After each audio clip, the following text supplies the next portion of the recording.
C'est comme je disais tout à l'heure que je crois à la conviction authentique de la parole. Cette conviction authentique de la parole, autant de frère Branham, c'est ce qu'il appelait le plein évangile. Le plein évangile, c'est l'évangile équilibré. Et nous savons aujourd'hui que pour avoir le plein évangile, il faut être dans le 7e sceau. Il n'y a pas de plein évangile sans le 7e sceau, parce que le 7e sceau, l'ouverture du 7e sceau, c'est l'ouverture de tous les mystères. Pas seulement depuis Genèse 1, c'est l'ouverture de tous les mystères, des choses qui étaient cachées même dans la pensée de Dieu dès avant la fondation du monde. C'est ça le grand paradoxe. Amen. C'est ça le grand paradoxe avec le 7e sceau. Alors, pour ce que je venais de dire tout à l'heure, écoutons ce que Frère Branham dit ici. Frère Branham dit ici dans le message Apocalypse, livre des symboles. Amen. Et Frère Branham pense à quelque chose ici qui l'amuse. Il dit, mais la chose à laquelle je pensais ici, c'est que quelqu'un dise, Frère Branham, si Dieu appelle par élection, alors, oh là là, je peux faire ce qui me plaît. Eh bien, cela montre que vous n'avez pas été élu. Exactement. Alléluia. C'est un peu cette perception que les gens ont de la prédestination, de l'élection. Si Dieu appelle par élection, alors, oh là là, frère Branham, ne me fatiguez pas avec ces observations. Ne me fatiguez pas avec la parole. Ne me fatiguez pas avec toutes ces choses qu'il faut observer. Je peux vivre comme je veux. Mais frère Branham dit, c'est simple. Ça veut tout simplement dire que vous n'avez pas été élu. Et mes chers amis, ce sont des excuses que les gens nous donnent aujourd'hui. Les excuses que les gens donnent aujourd'hui, c'est que comme c'est par élection, alors on peut vivre comme on veut. La grâce de Dieu est là. Et c'est comme j'ai toujours pensé à ce passage de la Bible qui me vient toujours à l'esprit, sur Proverbe 31, 30. Proverbe 31, 30 dit quoi? C'est le roi Salomon qui parle. Il dit, la grâce est trompeuse et la beauté est vaine. La grâce est trompeuse. C'est le passage où il parle de la femme. La femme qui craint l'Éternel est celle qui sera louée. Mais ce qui m'a souvent frappé dans ce passage, c'est la grâce trompeuse. Avez-vous remarqué dans ce passage, l'apôtre, le roi Salomon, ne parle pas de la grâce qui n'est pas grâce. Il ne dit pas que la grâce n'est pas grâce. Non. La grâce est vraie. La grâce est réelle. Mais elle est trompeuse. Ce n'est pas que la grâce elle-même soit là pour tromper, mais c'est la perception. C'est la mauvaise interprétation des gens au sujet de la grâce qui rend la grâce trompeuse pour eux. C'est-à-dire les gens se séduisent eux-mêmes. Les gens se laissent tromper eux-mêmes. C'est ça que le roi Salomon appelle la grâce trompeuse. Et c'est ça qui peut amener quelqu'un à dire à Frère Branham, oh là là, ça peut dire que je peux vivre comme je veux. Ce n'est pas ça. Remarquez l'Ancien Testament. L'Ancien Testament, c'était la loi. Et cette loi-là, de la manière que Moïse a apporté cette loi, les gens ont trouvé ça tellement dur. Les gens ont trouvé ça être la chose la plus dure qui existait. Bon, et ça pouvait être vrai à cette époque-là, avant l'introduction de la Nouvelle Alliance. C'était vraiment une chose difficile parce que Moïse pouvait déclarer dans sa loi œil pour œil, dent pour dent.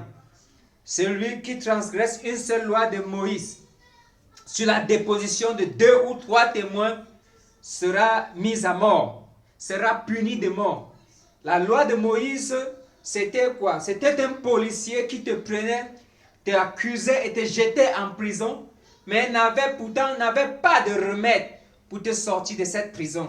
Alors la loi était compliquée à ce moment-là. Et quand le Nouveau Testament, la Nouvelle Alliance, a vu le jour avec le Seigneur Jésus-Christ, lui qui parlait du pardon, alors on a parlé de la grâce. Amen, amen, j'aime beaucoup ça. Alors nous avons parlé de la grâce. Et la grâce est bonne. c'est même elle, c'est grâce à cette rançon, c'est grâce à sa croix, c'est grâce au sacrifice de la croix que nous sommes ce que nous sommes aujourd'hui. Parce que après le sacrifice de la croix, que Frère Branham appelle le substitut, alors il a fait la promesse d'accomplir maintenant, d'appliquer maintenant le signe dans les derniers jours. C'est grâce à la croix que nous sommes ce que nous sommes. C'est grâce à la croix que nous avons eu l'ouverture de la parole. C'est grâce à la croix qu'au ciel, un ancien a pu dire à Jean, ne pleure point Jean, car voici le lion de la tribu de Juda a vaincu pour prendre le livre et de rompre les sceaux. C'est grâce à la croix que nous avons eu tout cela. Mais qu'est-ce qui se passe avec les perceptions? C'est ça qui dérange. Les mauvaises perceptions. La grâce est grâce, mais elle est trompeuse. Remarquons, le Seigneur Jésus, quand il vient, il dit quoi? Vous avez appris qu'il a été dit, mais moi je vous dis. Vous avez appris qu'il a été dit, tu ne convoiteras point. Ça c'est la loi de Moïse. Mais quand Jésus vient, il dit, mais moi je vous dis, que quiconque regarde seulement une femme pour la convoiter a déjà commis adultère avec elle dans son cœur. Oh là là, ici Jésus rend la loi plus dure. Vous voyez, ici le Seigneur rend la loi plus dure. Avec Moïse, tu pouvais seulement convoiter. C'est-à-dire, il était interdit parce que Moïse disait quoi? Tu ne commettras point adultère. Mais le Seigneur ici nous dit, celui qui regarde seulement pour convoiter. Avec Moïse, c'était l'acte qui pouvait amener les gens à t'attraper.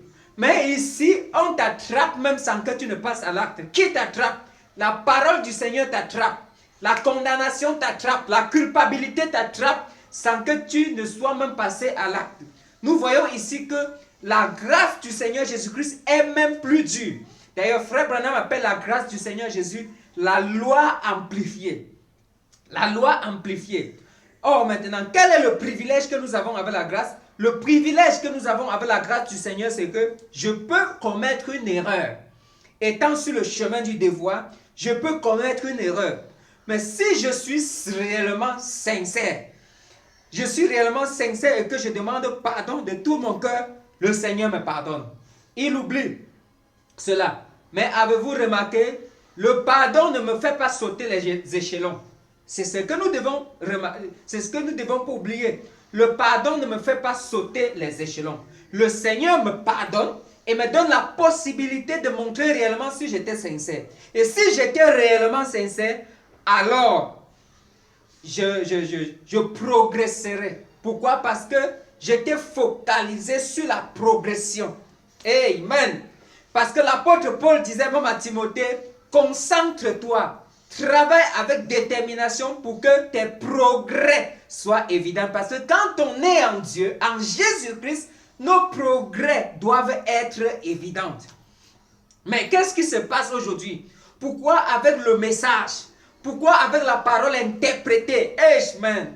Frère Branham dit que la parole interprétée est notre mari. Et il va plus loin. Il dit la parole interprétée, c'est la manifestation du nom de Jéhovah. Il dit ça dans le seul lieu d'adoration. Amen. Donc aujourd'hui, nous avons la parole interprétée. Tous ces mystères depuis Genèse jusqu'à Apocalypse, tous ces mystères qui étaient cachés dans la pensée de Dieu dès avant la fondation du monde. La Bible dit que Dieu avait réservé cela pour le peuple du temps du soir. Dieu avait réservé cela pour ses élus du temps du soir. Et il est venu aujourd'hui nous révéler le plan complet de la rédemption. Il nous a révélé quoi? Le plan complet de la rédemption. Nous sommes les gens les plus informés de toute la planète. Nous avons toutes les connaissances. Nous avons les connaissances de la première Bible, de la deuxième Bible et de la troisième Bible. Nous avons les connaissances du Premier Testament, du Deuxième Testament et du Troisième Testament. Nous avons toutes ces connaissances. Et qu'est-ce qu'il a été dit? Ceux qui connaîtront leur Dieu dans les derniers jours réaliseront quoi? Des exploits. Ceux qui connaîtront leur Dieu dans les derniers jours réaliseront les exploits. La Bible va plus loin. Il dit quoi? En ce jour-là, au jour où les tonnerres vont faire entendre leur voix, qu'est-ce que l'ange dit? Plusieurs seront épurés et blanchis et la connaissance augmentera. Ça, c'est ce que l'apôtre dit. C'est ce que l'ange dit à Daniel, le prophète. Si nous prenons les passages bibliques en rapport, les prophéties qui sont en rapport avec ce jour-ci, nous allons voir que l'épouse est censée manifester beaucoup de choses. L'épouse est censée être un avec la parole. L'épouse est censée connaître sa position. Mais qu'est-ce qui se passe aujourd'hui?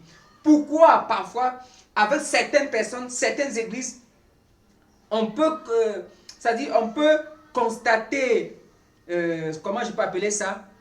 Le laxisme, on peut constater la mauvaise compréhension, des mauvaises vies, des choses que les gens disent, des choses que les gens déclarent, qui ne doivent même pas être déclarées. Pourquoi nous pouvons constater un tel méli-mélo, un tel mélange? Aujourd'hui, les gens sont au point où ils ne peuvent même pas te dire quelle position ils ont dans la parole. Les gens sont tellement embrouillés et désordonnés aujourd'hui qu'ils ne peuvent même pas vous dire ce que ces recommandations signifient réellement dans la vie d'un chrétien. Pourquoi? Parce que on mélange tout. Il y a une dislocation. Il y a une dislocation dans ce qui est de l'application de chaque parole. Il y a une dislocation même dans la compréhension. Il y a une dislocation sur plusieurs choses aujourd'hui. Les gens ne sont pas posés, ordonnés. Les gens n'étudient pas la parole. Les gens ne lisent pas. Les gens ne méditent pas. Les gens ne cherchent pas à comprendre. Les gens sont paresseux, c'est ce que je veux dire. Les gens sont si paresseux. Les chrétiens ne lisent pas. Les gens se contentent de dire, Frère Branham a dit. Les gens se contentent de dire, Frère Branham a dit, je vais aller à l'église, je vais écouter le pasteur en quelques minutes. Les gens se contentent de dire, je vais aller prier à l'église. Je vais aller faire toutes ces choses-là à l'église. Et quand il est coincé quelque part dans son quartier ou dans sa maison, parfois il n'arrive même pas à répondre une question de la parole à sa femme. Il ne connaît même pas où ça se trouve dans la Bible. Il ne peut même pas répondre à une question de la parole aux gens de sa famille. Il va se contenter de dire, Frère Branham a dit.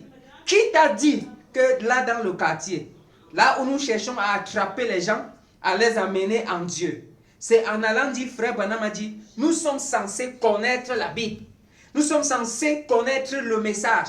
Mais aujourd'hui, même le message même dont nous prétendons connaître, nous ne lisons pas. Nous ne lisons pas les brochures. Nous n'étudions pas. Mais pourquoi? Qu'est-ce qui détache autant les gens de la parole et du message? Aujourd'hui, les gens ont la démangeaison d'entendre les choses agréables sur Facebook. Les gens ont la démangeaison d'entendre les choses agréables sur WhatsApp. Les gens sont distraits. Et quand on est distrait en Dieu et qu'on ne se concentre pas, qu'on ne se consacre pas, il y a des conséquences, il y a des répercussions. Toutes ces choses-là, parce que ça ne manque pas. Ce que tu produis, ça te renvoie. Si tu ne te consacres pas, si tu n'es pas spirituel, si tu ne creuses pas la parole, si tu n'étudies pas la parole, le constat sera là. Tu ne pourras pas nous cacher. Face à beaucoup de situations, tu vas nous montrer tes limites. Pourquoi? Parce que la parole n'est pas là. La parole n'est pas là. Et c'est pourquoi l'apôtre Paul pouvait dire, mais toi, sois sobre en toutes choses. Il recommande à Timothée ici d'être comment? D'être sobre en toutes choses. Fais l'œuvre d'un évangéliste et remplis bien ton ministère. Et je vous ai dit la semaine passée que l'évangélisation, ce message évangélique que j'essaie d'apporter aux gens, c'est ce que j'appelle l'évangélisation sous le 7e sceau. Parce que l'agneau a quitté le trône. Pour tous ceux qui étudient le message, l'agneau a quitté le trône. Il y a la fumée dans le temple. Le 7e sceau est révélé. Frère Branham dit que quand le 7e sceau s'ouvre, l'agneau se lève du trône de médiation. Il s'assied sur son trône. Et dans le temple, qu'est-ce qu'il y a? Il y a la fumée dans le temple. Il n'y a plus de sang. Il n'y a plus de sacrifice. Oui, il n'y a plus de pardon. À ce moment-là, Apocalypse 22 s'accomplit, que celui qui est saint se sanctifie davantage. Que celui qui pratique la justice la pratique davantage. mais que celui qui est souillé se souille davantage. Que celui qui veut se livrer à l'abomination se livre davantage. Pourquoi? Cette déclaration est faite quand le septième sceau, quand le livre de la rédemption est pris par l'agneau qui a vaincu. Oui, monsieur. À ce moment-là, chacun peut faire ce qu'il veut. Amen. Je vais lire quelque chose ici. Dans le message, l'état présent de mon ministère. Amen.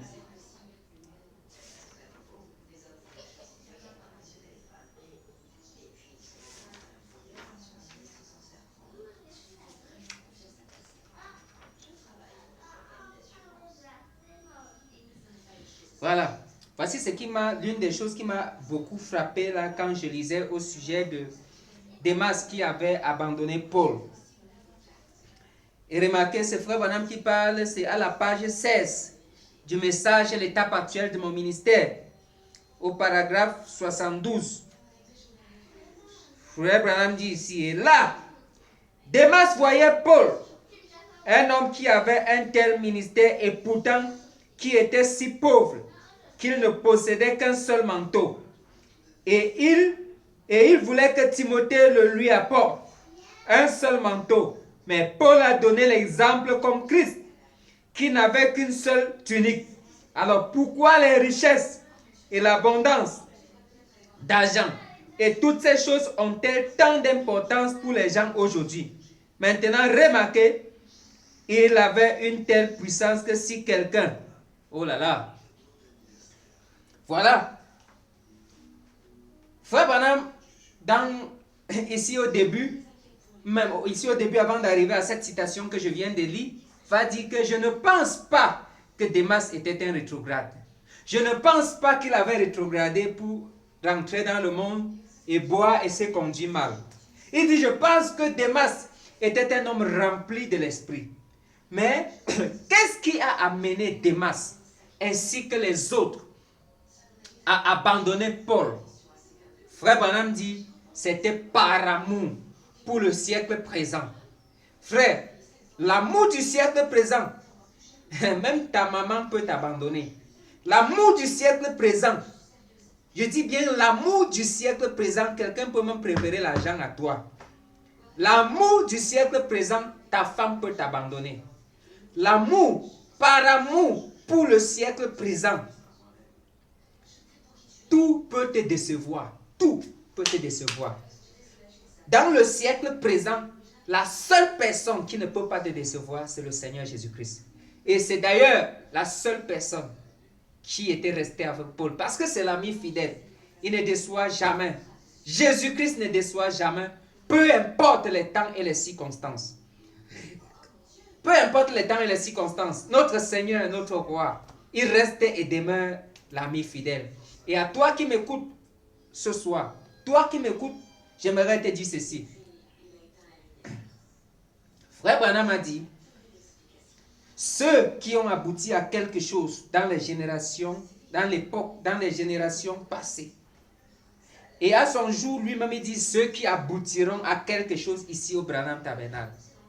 Et ceux qui aboutiront à quelque chose dans des générations futures, ce seront ceux-là qui se tiennent sur la parole et appellent toutes les autres choses du sable mouvant.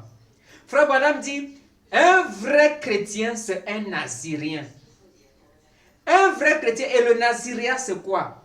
Le naziréat, c'est se consacrer pour un but.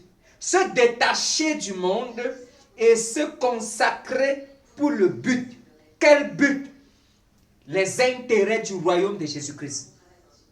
Dans le siècle présent, les femmes s'habillent d'une certaine manière. Dans le siècle présent, les femmes portent certaines sortes de talons.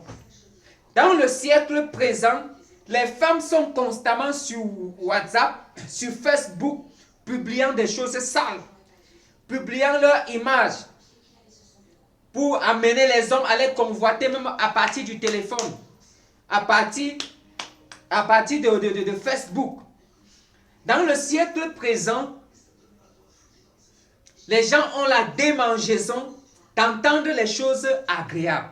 Mais toi, mon frère, dans le siècle présent, certains hommes sont prêts à perdre, amen, leur cran dans la présence de Dieu juste pour plaire aux hommes, pour plaire aux femmes. Certaines personnes sont prêtes à perdre leur droit d'aînesse pour un seul but, adhérer à l'opinion populaire. Et l'opinion populaire d'aujourd'hui n'aime pas trop les hommes qui lisent, n'aime pas trop les hommes qui prient, n'aime pas les femmes qui lisent, n'aime pas les femmes qui prient, n'aime pas les femmes qui s'habillent décemment, n'aime pas les femmes qui se réfèrent à la Bible, n'aime pas les femmes qui prient, les hommes qui prient, qui étudient la parole. L'opinion populaire, la tendance moderne, le siècle présent est ennemi de tous ceux-là qui gardent la parole de Dieu. Et ce que j'aimerais te dire, ça c'est un message d'évangélisation. Ce que j'aimerais te dire, c'est que Dieu reste le même Dieu. Les temps changent, les époques changent, les dispensations changent, mais Dieu ne change pas. Dieu garde sa parole jusque dans l'éternité. Et toi, mon frère, si toi tu veux réussir, si toi tu veux réussir dans le Seigneur, si tu veux que tes progrès soient évidents, si tu veux aller de gloire en gloire, de perfection en perfection, si tu veux vaincre le siècle présent, médite la parole. Lis la parole, médite la parole, deviens un avec la parole, conforme-toi à la parole, ferme tes oreilles à toute autre chose qui ne s'aligne pas avec cette parole. Je vais lire quelque chose ici dans le livre de Josué.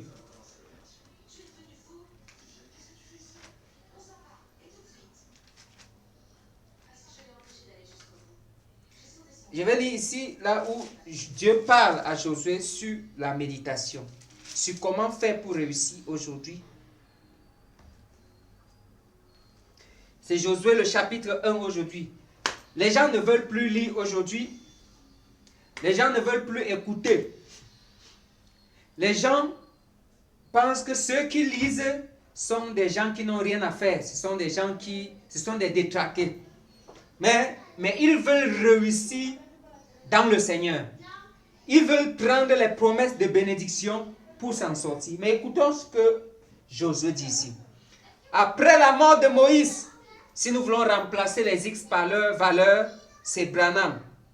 Après la mort de Moïse, serviteur de l'Éternel, l'Éternel dit à Josué, fils de Nun, serviteur de Moïse, Moïse, mon serviteur, est mort.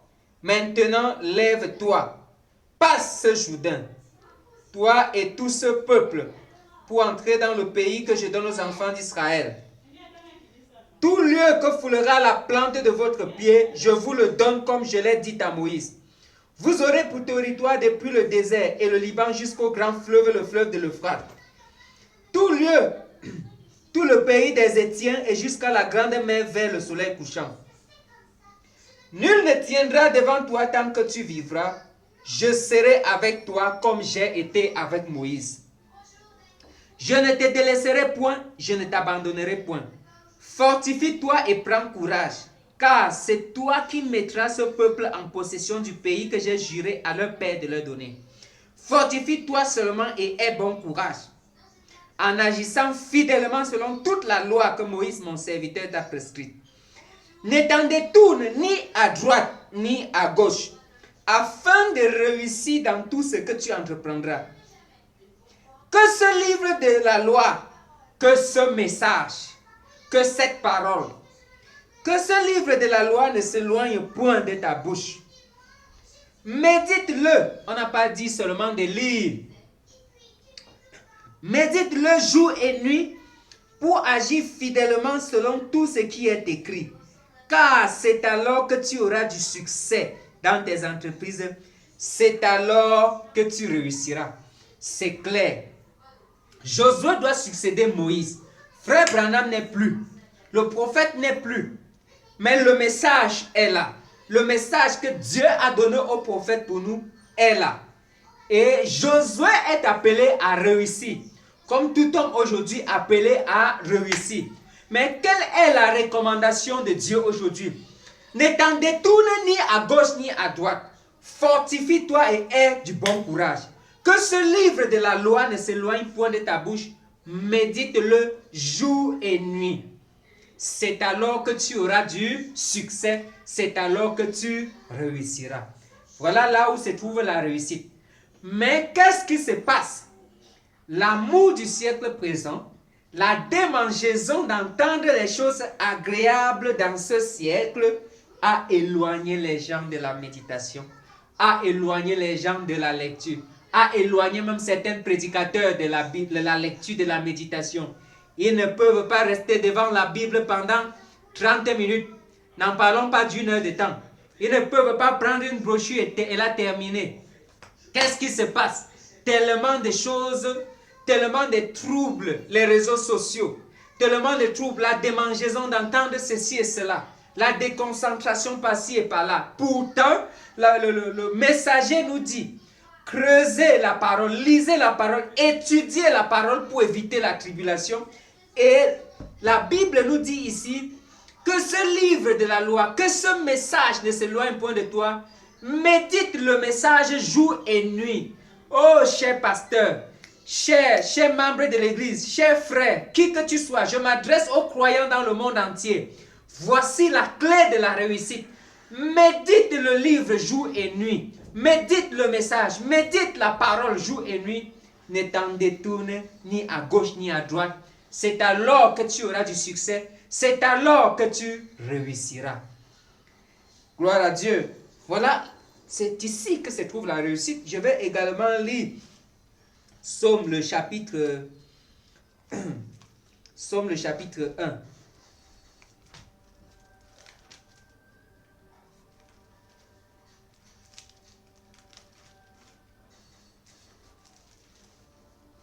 Psaume chapitre 1. Voici ce que la Bible dit. Heureux l'homme qui ne marche pas selon le conseil des méchants, qui ne s'arrête pas sur la voie des pécheurs et qui ne s'assied pas en compagnie des moqueurs, mais qui trouve son plaisir dans la loi de l'Éternel et qui la médite jour et nuit. Il est comme un arbre planté près d'un courant d'eau, qui donne son fruit en sa saison et dont le feuillage ne se flétrit point. Tout ce qu'il fait lui réussit. Pourquoi? Pourquoi tout ce qu'il fait lui réussit? Il trouve son plaisir où? Dans la loi de l'Éternel.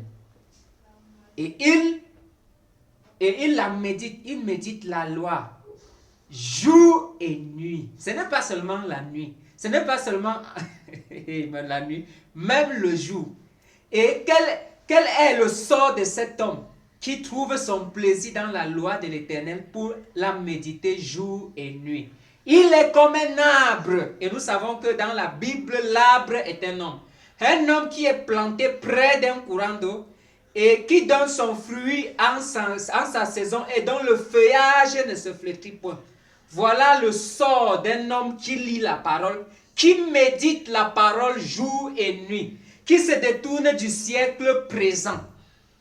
Beaucoup de gens parfois rejettent cette façon de faire les choses. Pourquoi? Parce que l'abandon total à la parole de Dieu amène les persécutions. Et beaucoup de gens ne veulent pas être persécutés. Les gens n'en veulent pas. Les gens ne veulent pas les difficultés. Les gens veulent que tout soit rose. Pourquoi? Parce que quand tu es un peu persécuté, alors aux yeux du monde, tu es vulnérable. Tu es un peu comme malheureux. Mais la Bible dit, tous ceux qui sont fils et filles de Dieu sont conduits par le Saint-Esprit. Tu ne peux pas. C'est comme il y a une déclaration qu'avait donnée un homme de Dieu. Si vous croyez ce message et que vous la croyez normalement, le message ne vous laissera pas stérile. Amen. Frère Branham dit dans le message un homme appelé de Dieu. Dans le message un homme appelé de Dieu, Frère Branham dit au paragraphe 95. Dieu obligera ce monde à se prosterner aux pieds des fils et des filles de Dieu qui ont fait un grand saut et ont laissé le monde derrière eux. Dieu est à la recherche des cœurs. Dieu obligera le monde à se prosterner aux pieds des fils et des filles de Dieu qui ont fait un grand saut et ont laissé le monde derrière eux. Amen. Donc pour abandonner le monde, pour abandonner le siècle présent, Pour abandonner les plaisirs de ce siècle, il faut faire un grand saut. Il faut traverser les âges de l'église. Il faut entrer dans le 8e jour. La Simat Torah. Là où il y a un seul prince, un seul roi, le Seigneur Jésus-Christ. Quand tu fais un grand saut, amen, tu entres dans le 8e jour. Dans le 8e jour, il y a une seule chose qu'on voit, c'est la parole. Tu te tournes, c'est la parole. C'est le royaume messianique où Christ est roi. Amen. Et nous sommes des sacrificateurs. Or, la sacrificature exige un mode de vie. Et ce mode de vie-là, amen, c'est une consécration à tout moment.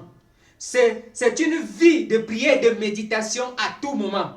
C'est une vie de service. Le Saint-Esprit est là. Quand il dit va à gauche, tu pars à gauche. Quand il dit va à droite, tu vas à droite.